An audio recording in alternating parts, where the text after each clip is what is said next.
غنی صاحب نے افغانستان میں آج انہوں نے یہ اپنی طرف سے پیشکش کی ہے کہ اگر طالبان ہمارے ساتھ صلح کرنا چاہتے ہیں تو 50% وزارتیں ہم ان کو دے دیں گے اور 10 صوبوں کی گورنرشپ ان کو دے دیں گے. ایسے ہی کچھ راہ نکلے گی کہ دونوں کے اندر اقتدار کو تقسیم کر دیا جائے. لیکن جب آپ اس طرح اقتدار تقسیم کر کے جائیں گے, یہ وہی سچویشن آپ کرنا چاہ رہے ہیں جیسے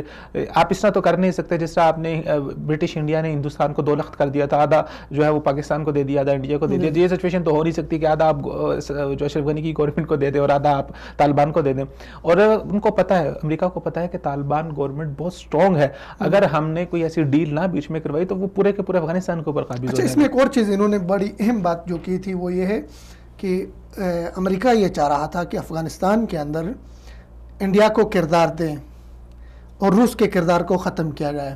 لیکن دونوں باتیں طالبان نے ریجیکٹ کیا. انہوں نے نہ تو ہم انڈیا کو کوئی کردار دینے کے لیے تیار ہیں اور نہ روس سے ہم کوئی پنگا لینے کے لیے تیار ہیں اس خطے کے اندر. اچھا, اس کے اندر آپ کو پھر پاکستان کی اسٹریٹجی کی تعریف کرنی پڑے گی نا, کہ پاکستان کی اسٹریٹجی کتنی اچھی رہی ہے افغانستان کے اندر, کہ آج 10 سال یا 15 سال کے بعد آپ کو اس کے اثرات دیکھنے کو نظر آ رہے ہیں کہ انہوں نے خاموش رہتے ہوئے ایک خاموش اسٹریٹجی رہی ہے پاکستان کی. اور یہ ہمیشہ سے پاکستان رہا جس کے اوپر CIA بھی چیختا ہے, جس کے اوپر راہ بھی چیختی ہے کہ پاکستان کی اسٹریٹجی ایسی ہوتی ہے کہ کچھ کرتے بھی نہیں اور بہت کچھ کر بھی جاتے ہیں.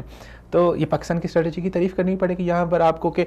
کچھ نہ کرتے ہوئے بھی انہوں نے بھارت کی مداخلت کو بھی, رشیا کی مداخلت کو بھی ختم کر دیا. اور بہت سارے ایسے عناصر ہیں جو افغانستان اور پاکستان کے تعلقات کو خراب کرنا چاہ رہے ہیں, اور پچھلے دنوں میں آپ کو دیکھنے میں آیا انہوں نے کئی ایسے اقدامات کیے ہیں. لیکن اس سب کے باوجود جو طالبان گورنمنٹ اگر وہاں پر آتی ہے تو میرے خیال سے وہ پاکستان کے آشیرواد کے اندر ہی رہے گی, اور پاکستان